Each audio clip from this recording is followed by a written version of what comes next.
We're back, guys. Lito's room. We're going to do another solo podcast, guys. Today, we're going to be doing another book review, just kind of like the one we did last time with Rich Dad, Poor Dad. Today, we're going to actually be doing a different one. I don't have the book with me because this was all audiobook that I did it on. The Richest Man in Babylon. So some of you guys have actually heard of this book. Some of you guys haven't. It's a great book. It's another book that I would definitely recommend to anybody and everybody. It's short too. It's kind of probably maybe a little bit shorter than Rich Dad, Poor Dad. Probably somewhere around almost 200 pages if you're actually going to read a hard copy. If not, it's maybe like 4 hours on Audible. And it's just such a great book. There's such great information. It's storyline in itself. It's got different stories that it goes through, and it's over. And all in all, it's a great informational book with stories that tie in with all the lessons that it's trying to give you. So, like the book is called, The Richest Man in Babylon. It talks about the richest man in Babylon, who in this book, his name is Archon. And before he became the richest man in Babylon, he was just a regular dude. He was actually a scribe, so he would pretty much scribe pretty much texture on bricks or clay tablets for people to buy from him. So certain things that they wanted on there, they would pretty much hire him. He would go in there, pretty much build it all throughout whatever nights, days, however long it took, and then sell them the product at the end of the day. He was like most people nowadays, living paycheck to paycheck.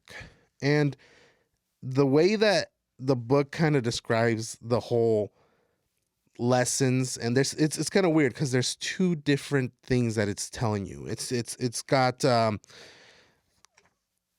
7 lessons and then 5 other laws. And the first few is the 7 cures to a lean purse, and then the next few are the 5 laws of gold. So it goes into kind of like a group of stories, and obviously centered around Archon, but it's a group of stories of different people and the lessons that they learn, kind of like our main character Archon, who is the richest man in Babylon. So where to begin? Because it's kind of weird because there's so many things that you could easily just jump into whatever lesson, and it gives you like you could start anywhere. You can start at the beginning, you can start at the end, you can literally start in the middle of each of all these lessons and still come out with a group of educational lessons for individuals trying to learn anything and everything about finance and managing their money. So let's go back to Archon. Archon, regular dude, had that old school 9 to 5 and wasn't making enough money. He actually has a client come to him, and this is how he meets this gentleman called Algamish. And Algamish comes up to him and pretty much is telling him, hey, I need a tablet made in 2 days. Actually, yeah, 2 days. And I won't go too deep into like how many, like all the details about it, but he's just pretty much, I need this done by X amount of time. So Archon, he goes, tries to do it, fails, and says, look, I failed. I couldn't do it in the allowed time. And obviously the client, he's like, what the heck? Like, you told me that you were going to be able to do it and you didn't do it. And he said, okay, I'm sorry. You know what? Come back tomorrow. He said, first, let me make you a deal. How about you teach me how to be rich? Because this guy was a wealthy gentleman. And he said, you teach me how to be rich because I know you have money, and I will get this done ASAP. So by tomorrow morning, it'll be done, ready to go. And he says, okay, deal. If you can have it ready by tomorrow, I'll teach you how to be rich. I'll teach you my ways. He's like, okay, sounds good. So he works hard all night, ends up going through and finishes in it, meets with him, gives him the product, the end product that he wanted, and he's like, okay, you held up your part of the deal. Now it's my turn. So he goes in and he starts teaching him, and he goes throughout the book for a good portion of the book, checking back in with him after he teaches him all these lessons. So the first lesson being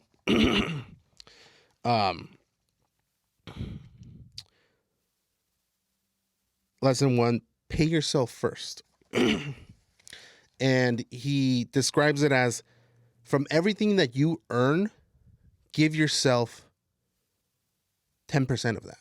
So let's say you made $10 in one day in this scenario. Use 9 of those dollars for your bills and other expenses, but save that $1 and put it away.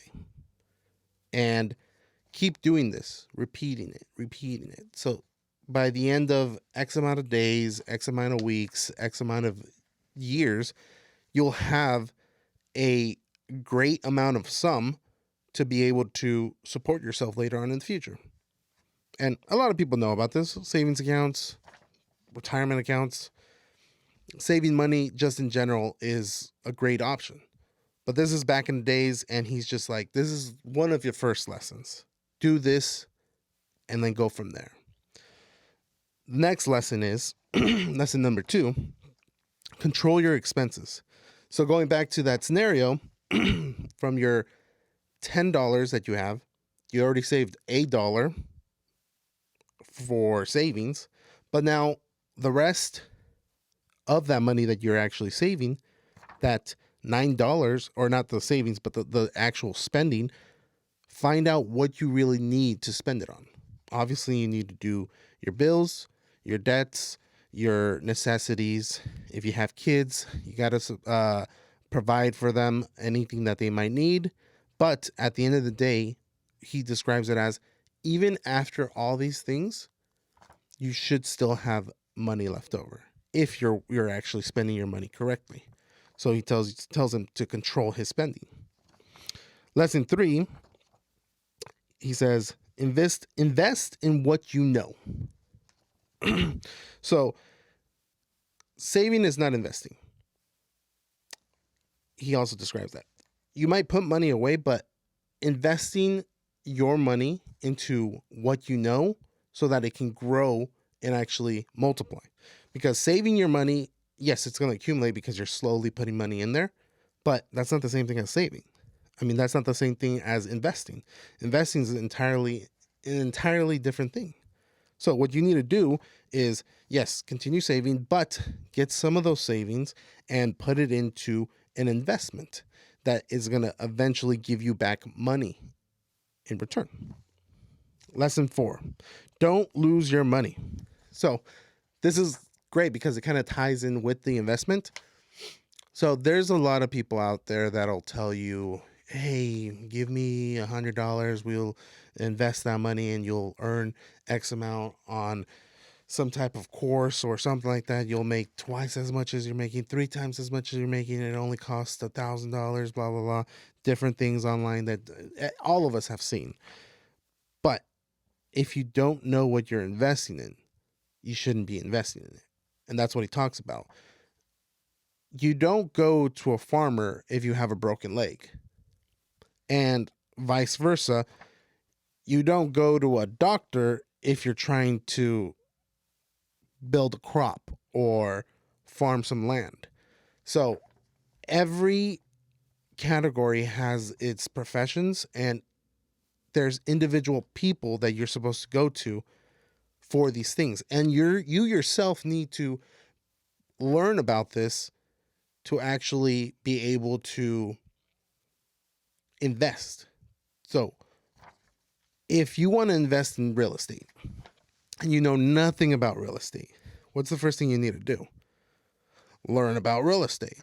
So, like the book and the lesson says, educate yourself, find who is even more educated in this and that is their profession, and talk to them and learn how to invest with them so that you don't lose your money or you get scammed from some type of get rich quick scheme or anything like that. You want to go knowing at least a brief amount of knowledge of what you're going to be investing in.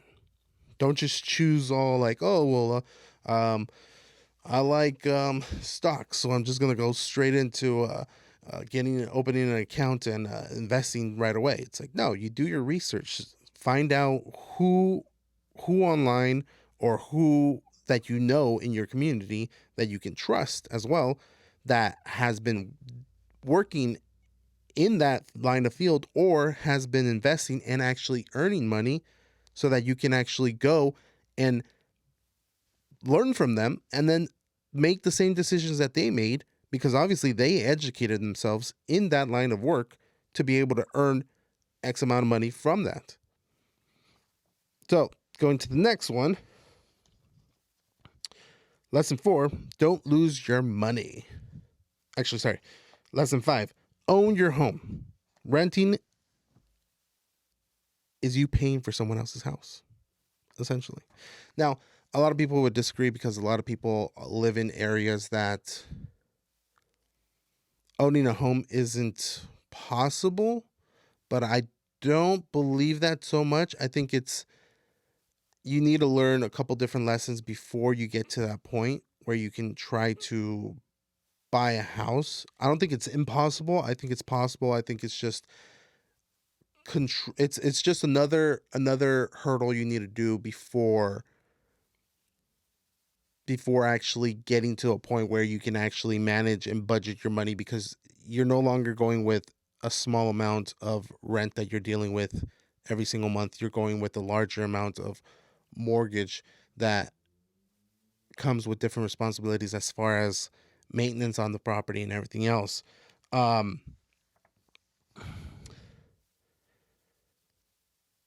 in a way, some people would say renting is a good option if you travel a lot or if you're saving for your dream house that you are willing and are responsible with your money to be able to save X amount of money to be able to purchase the one and only house that you want to purchase. But at the end of the day, you do got to remember you're paying for someone else's investment, essentially. If I bought a house today and I rented it out, uh, that person that's renting from me is pretty much paying my mortgage and the HOA and any other expenses.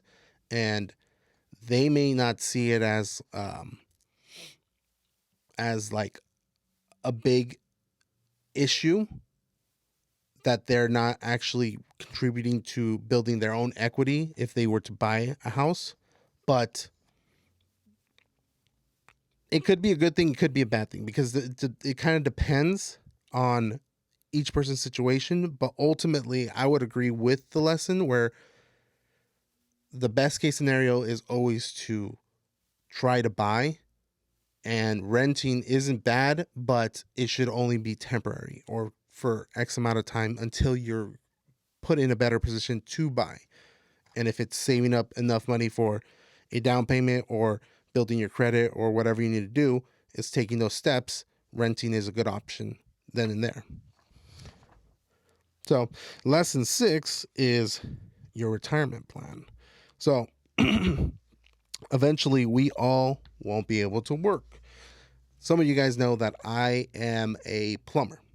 And as a plumber, I'm going underneath houses, I'm going in crawl spaces, I am on top of roofs, I am climbing up ladders, I'm doing everything. I'm picking up 100 gallon water heaters and putting them in certain spots.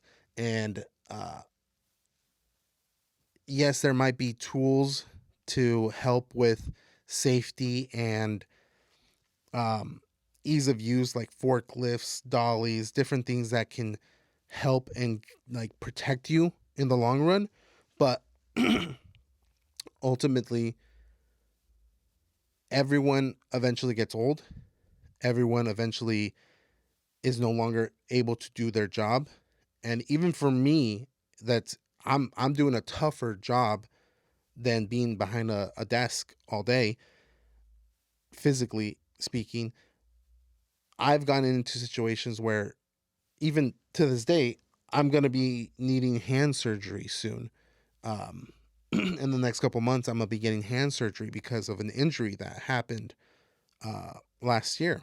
So your body can only take so much before eventually you're going to need to retire, or you're going to be no longer able to do what you do currently. So this lesson that talks about retirement plans is pretty much kind of guiding you to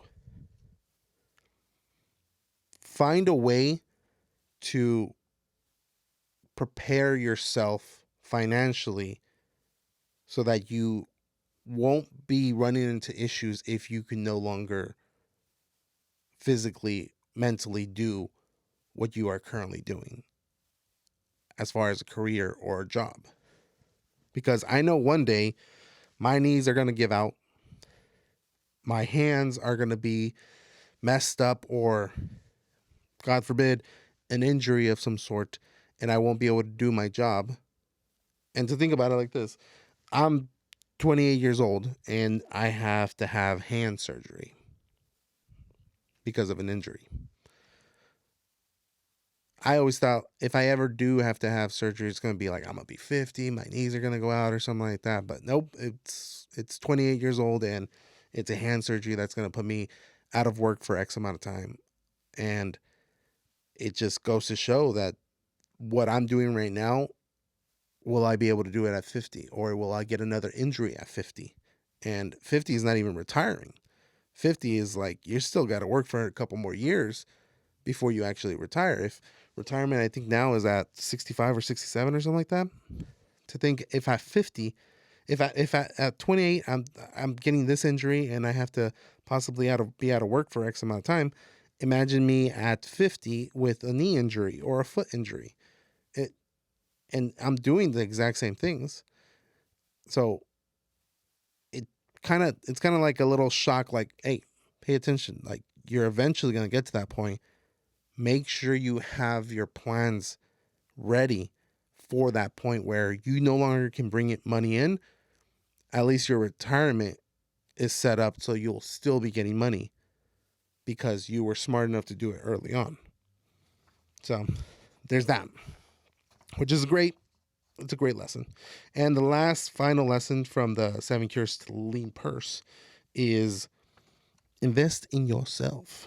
So, like some of you guys that are listening to the podcast and listening to this book review or book summary, educating yourself is one of the things that you can continuously do for a long period of time. And I believe it. I've read this book 3 times now. And even the book review that we did last time with Rich Dad Poor Dad, I think I might have read that book 4 times. It was one of the first books I ever read. And I've read a lot of different books, and that's how I got the idea of doing these book reviews. And it's just continuing to educate yourself as much as possible. And even these books that the summaries that I'm doing for these books, you can go in, read it, and then by next year, go in and read it again, because there's lessons in there that you might either forget, it might fly like right over your head, or you just needed to hear it again. There's a lot of great lessons in here, a lot of great lessons in the other books that I'm going to be doing. And even later on in the other videos that I do for other book summaries, there's great lessons in there that everyone can get. And then just by doing that part of listening to either the podcast or going out and doing it yourself and reading these books or listening to these books, just to continue to educate yourself nonstop. That's what that lesson's about. Now, One of the quotes from the book is, "The more of wisdom we know, the more we may earn." That's good to know. And the other one is, "Every gold piece," and this is a really good one. I really like this quote from the book. "Every gold piece that you earn is like a slave to work for you. Every copper it earns is its child that can also earn for you. If you would become rich, then what you save must earn, and its children must earn, that all may give you the wealth you wanted." So, in other words, the money that you save and invest, and that it earns, that can also earn on top of that, even if it's a small amount. That's why he was saying gold and copper. Gold was worth a lot. Copper was worth a little bit less. If you invest gold and you get a little bit of copper out of it, and you use that gold and that copper to invest again, you'll earn even more, and it'll be continuous. So let's get to the 5 laws of gold. Now, I'll try to go somewhat quick with these. These are the laws as well as quotes from the book. So, gold loves those who save 10%. The quote, "Gold cometh gladly and in increasing quantity to any man who will put by not less than 1/10 of his earnings to create an estate for his future and that of his family." Gold law number 2. Gold likes to multiply.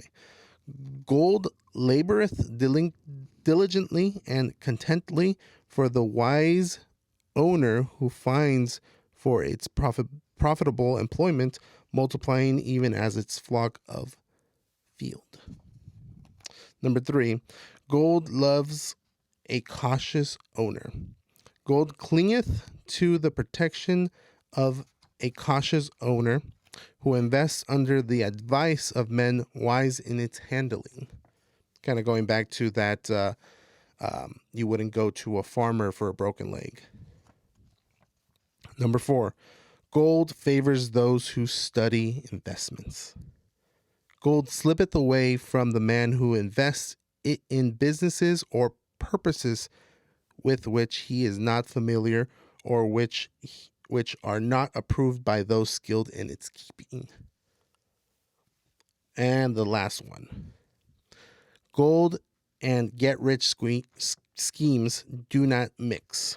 Gold flees the man who would force it to impossible earnings, or who floweth the luring advice of tricksters and schemers, or whose trust is to his own inexperience and romantic desire to invest." That one's a good one. All in all, everything's a good one. The 5 laws, as well as the 7 lessons to cure a lean purse. I like the words that they use as well. It's like, obviously, since this book was written a long time ago, and it's talking about even further back as far as the stories, how it refers to gold.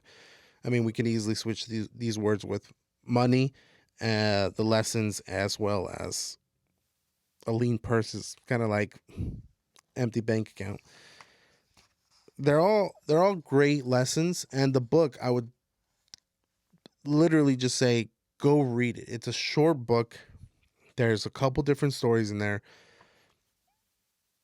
There's just so much good information from there that anyone and everyone can take on budgeting, investing, saving, all of it. And I like how in the book it even emphasizes it the most, is that 10% rule. If you could do that and be the only thing you do, you'd be able to see a tremendous difference after a couple months or after a couple paychecks of just taking that 10%, because 10% is a small portion if you think about it, but out of a check, it's a big portion, because now instead of being able to spend that money on going out to eat every single weekend, those new Nikes, that designer bag, the weekend drinks with the friends or whatever you were planning on doing, um, or just splurging on any small little thing that you uh, go see at the store or anything like that, or everything that you might have on your Amazon cart online. Take that away, put it into savings. After a couple checks, you'll start noticing, like, oh, huh, I'm no longer actually broke. I can't say I'm broke. I actually have X amount of dollars in the bank account. Um, hmm, this thing actually worked. As far as this, just one lesson actually worked. Now imagine if I went through and started to master all these other lessons and all the other laws of gold or laws of money. So, as we close this up, I want to leave you guys with my favorite, all time favorite quote. I love this quote. I don't even know who said this quote, but I have it written down in one of my goals whiteboards that I have downstairs. It's one of my favorite quotes, right next to all my goals. And some of the goals are for the podcast, and some of the goals are for myself and my personal life. And it's awesome because, yeah, I actually don't really know who quoted this, but this is how it goes. No one can blame you if you're born broke, but if you die broke, that is your fault. Simple as that. I'll say it again. No one can blame you if you're born broke, but if you die broke, that is your fault. It pretty much puts the responsibility back on ourselves. No one can force you to save. No one can force you to invest. No one can no one can make the horse drink. The old saying, you can bring a horse to water, but you can't make the horse drink. That's a decision that you guys have to make. Going in and taking responsibility for your own money, deciding, hey, you know what? Maybe that new pair of Nikes, that new designer bag, all the cool gadgets and stuff that I wanted to get from Amazon for my room or my house or anything like that. Maybe it can hold off, or maybe it's not worth it. Maybe I don't need all those things, and instead I can invest for the future and save and be able to really spend where I want to spend. I myself am a big advocate for going not cheap, but lower expenses for the same thing. I can tell you that even to this day, I have the Walmart shoes and the Walmart pants and the shirts that are, even this one Wrangler that I got on sale at Walmart, and the $5 hat versus the designer hat that would be $35. The shirt that would be, I don't know, 60, $70. The pants that would maybe range around $60 to $100, and the shoes that could go all the way up to five, six, $700 for a good pair, versus the $10 ones that lasted me way longer than I thought. I mean, it goes to show that if you save your money and you're responsible with your money, there is benefit to it. Now, there is another book that I recently read that I love the way that they worded it, because I um, never thought about it like this. They ask, what is your rich life? Like, what is you individual person, what is rich to you? Like, if you were able to say, I am rich, I myself am rich, what is that? What is that? Because to some people they think, oh, it's the yacht, it's the Lamborghini, it's the millions of dollars in the bank account. No, it's not. It is for some people, but not for everybody. For the average person, it's enough savings not to worry about overdrafting in my debit card, debt free, no more student loans, um, the mortgage paid off, the car paid off, not having to have a car payment. Um, Maybe it's something as simple as I want to be able to go to Starbucks every single day. We don't know. You have to define what your rich life is. And once you define it, at that point, you now have a set goal. Because now you know, okay, what is rich to me? And if this and this and this and this, it really is rich to me, I'm not that far away from it. I've played rich a couple times because I've played the part of going to Starbucks every single day or trying to pretend that I don't have that car payment or paying off the house or paying off all the credit cards. We all can get to that goal, but first we need to figure out what the goal is because if not, we'll be going into different directions, not knowing where we actually are aiming to be. Because if you say, I just want to be rich, what does that mean? You have to define that. You have to define it for yourself, ultimately. And from there, now we can start working. Kind of like, what is it? Addicts, how they have the 12-step program where the first step is admitting what it is. It's an addiction. So what you're doing is essentially the same thing. But what is my goal? What in detail is my goal and what do I want? And then from that point, you start seeing, oh, it's no longer a dream covered in clouds or mist and it's foggy. And no, now it's clear. And oh, now I kind of know what steps I need to do to get there. Because some people, their rich life could be very, very simple. They could be $10,000 away from that rich life, their definition of that rich life. Some other people, it might be more, but at least once they figure out what it is, there's a sense of clarity and there's a sense of, oh, well, if I take these 10, 20, 30 steps, I will be there. Some people, it's like, whoa, I didn't know that if I take these 5 steps, I will be there. It just goes back to the same person finding out what their rich life is. Now, if you guys liked this video, like, subscribe, comment down below if you guys want any other recommended books to read. Possibly I've already read them because believe it or not, I've read a lot of financial books and I love them. I love them all. I know one of the other ones that I definitely want to do is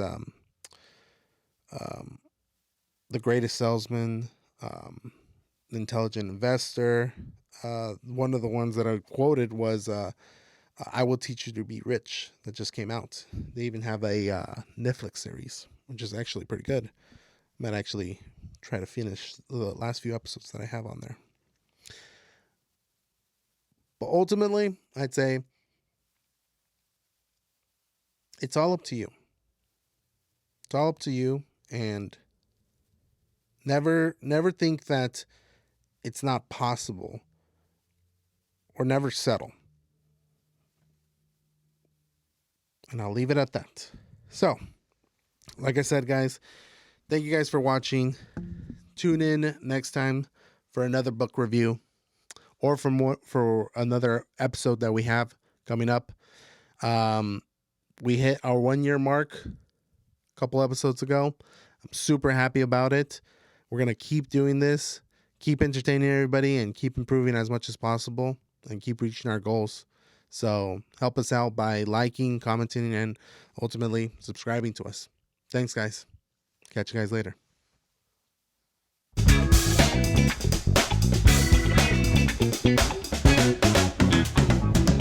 I love you, Audible.